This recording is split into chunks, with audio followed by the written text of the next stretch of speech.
Graham, good to see you again. I'll start with injuries. Have you been able to welcome back anyone this week to training? Alex Patterson, Aidan Baldwin have trained with us this week. Andy Sarsfick's been out on the grass part training, and Kieran Kelly's been out on the grass as well, part training as well. So I think it's too early for those guys for the weekend, but it's good just to see them with a pair of boots on, to be honest, and kicking the ball around. So I think they've worked exceptionally hard in their time being injured. So I think it won't take too long from a fitness side of it. It's just getting used to the football movements and everything like that. So fingers crossed their progression is as speedy as it has been in the last 10 days or so. We've just spoken about this with Clark. No doubt a morale boost for the individuals, but has it been a morale boost for the whole group just to see those faces back? I think so, because they're good players and they made a good start, certainly the new guys, but they're good players, good lads to have around, and the players, in my experience, want to win, and if there's good players that can help them win, then they want them back, even if there's stronger composition for some players because of the personnel that's returning. But if we talked about it in the summer, if we want to be a successful team, then we have to accept competition. We have to thrive in competition, both in the building and outside of the building with our opponents. So I think it's good to have that those options eventually when they are available to us, off the bench, to change the team, to keep the performances high. I think there's no negative in having good players back. Is there any update on Lewis Richards' situation? Lewis has been out with us, but today was his first main session, so I haven't had a chance to speak to him after. We'd give him an hour or so. He's currently in the gym now, but we'll see how he is, how he feels in his movements. He looked okay, competing against the other players, but it's playing a game is a different kettle of fish, and we don't want the same thing to happen again. So I'll be led by Lewis on that, whether he makes himself available, and we're not putting untold pressure on him to do that. But he was desperate to play. If we had played at the weekend, he's desperate to do that, but we made the decision that it was too early. So it was good to get him out on the grass today. He was a bit part yesterday, but fully integrated today. We'll see how he recovers from that. Is that generally positive though? Because on the initial side of that, it looked quite bad. Yeah, I think obviously it was his shoulder and it got put back straight into place. The scan that we had wasn't too bad. There was like 2 or 3 options open to Lewis on the recovery process, and he wanted to take the fastest one back because he feels it's strong. He's got good movement in it. It's just the chance of it reoccurring, I think it's always going to be there. So I think you can, as a player, you can only go off your body, and if your body is telling you you're fine, then you're fine. I don't think just because of the time in between you have to make something up.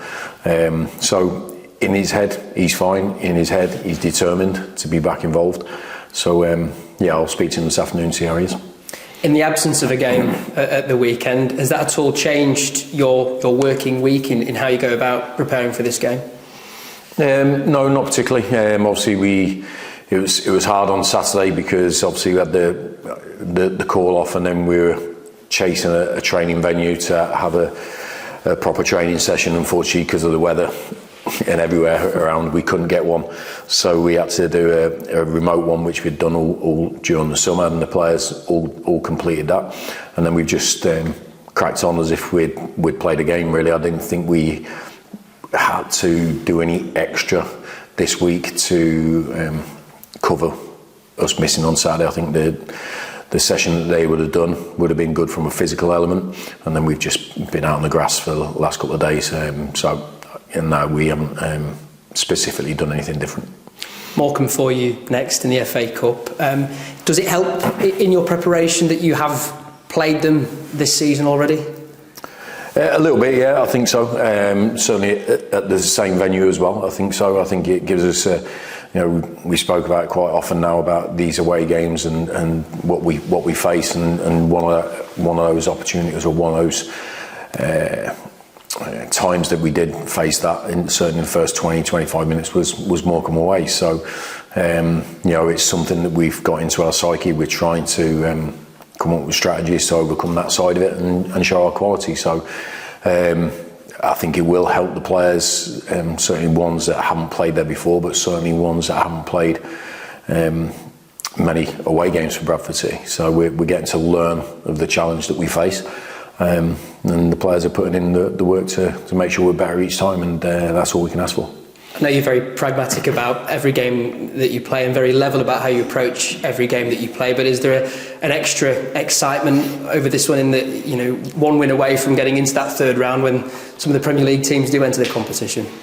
Yeah, I think everyone carries that at this level, that you understand what the next round brings. I think in cup competitions you always sort of look ahead, not too far, but obviously to the next opportunity. But you have to win the games. So it's I'm not one for, over the years, going overboard on the significance or the importance of any game, and I include the biggest games you can play in, as in playoff finals. We've never talked about what it meant, what it leads to. It was all about what do we have to do on this particular day to win, and I preferred that as a player, just to not think of the bigger picture, to focus on my job to help my team. So we keep all our talk around that, and all our thoughts. So all we've talked about and worked on this week is how to overcome Morecambe. It's not about the next round, but we're obviously, everyone in football is aware of what the FA Cup could potentially bring if you're successful. So it's the opportunity for us, but it's also the opportunity for the opponent. Just away from on the pitch, had the opportunity to speak with David Sharp last week. Really insightful conversation about the season so far, and obviously January on the horizon as well. And I know that there's been a number of meetings to take place in terms of January. Just how are those progressing at the moment? How much is that in your thought process, as well as what you need to do on the pitch as well? It's We've had one proper meeting 2 weeks ago. Our next one is in about 45 minutes.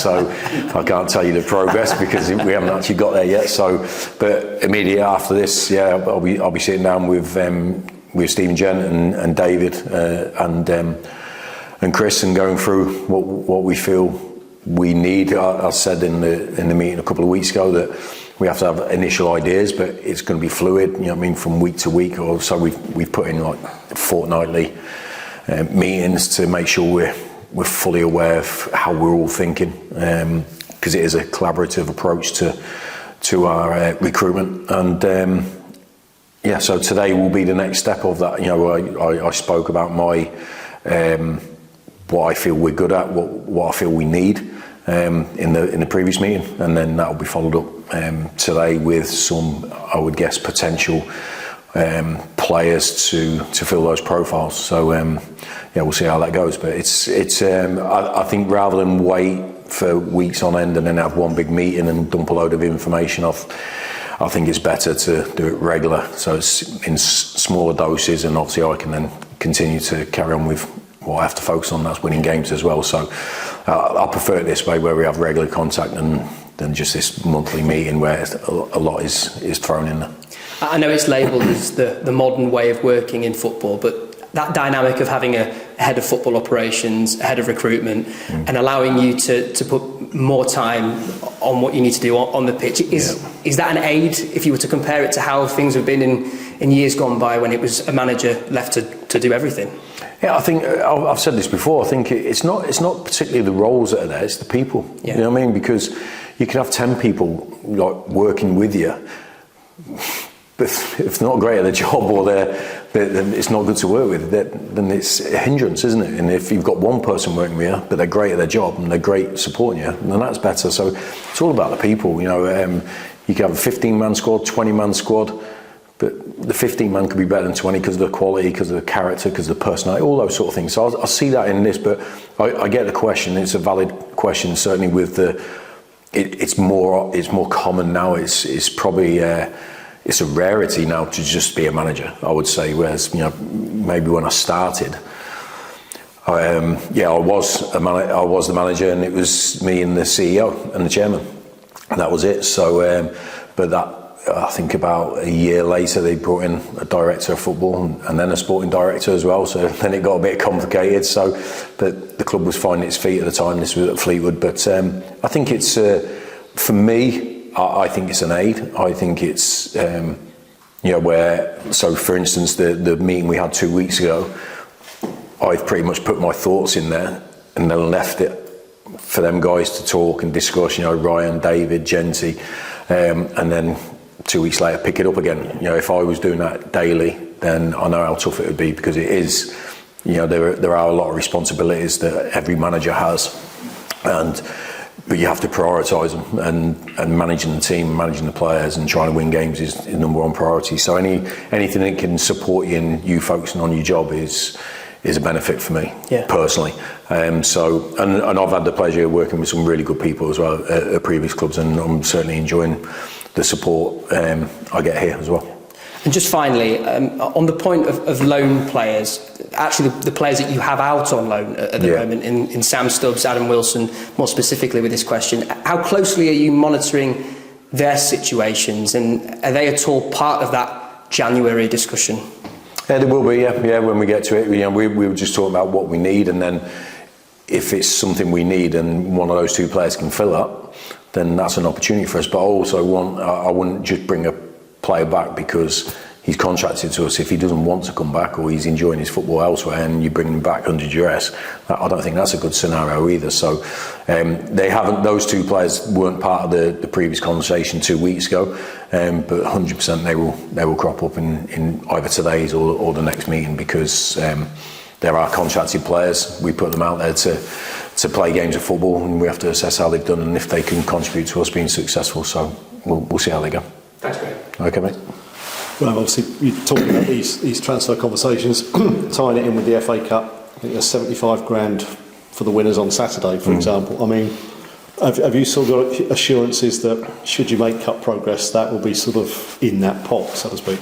No, I don't do that. I don't. Look, it's what do we need for the team? That's my prerogative. That's my responsibility to say we need this. I'm the manager. I know how we want to play. I know what we need to be able to play that way, to win, to be successful. But the budget, the financial aspects of it, it's not my responsibility.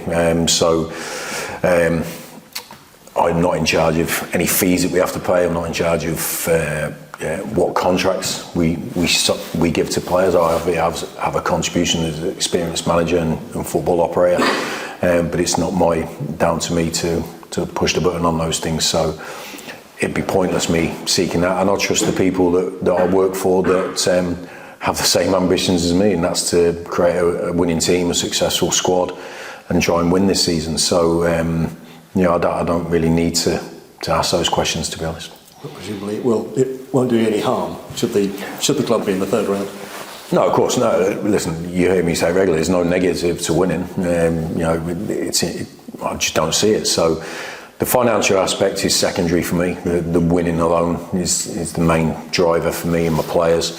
But obviously, football clubs being businesses and having to operate, and if you can get prize money and it can go into the pot to help you strengthen your squad, make it improve, then that's an added bonus to winning those games of football. But it's not something we'll talk about in a team meeting or bring up in the change room.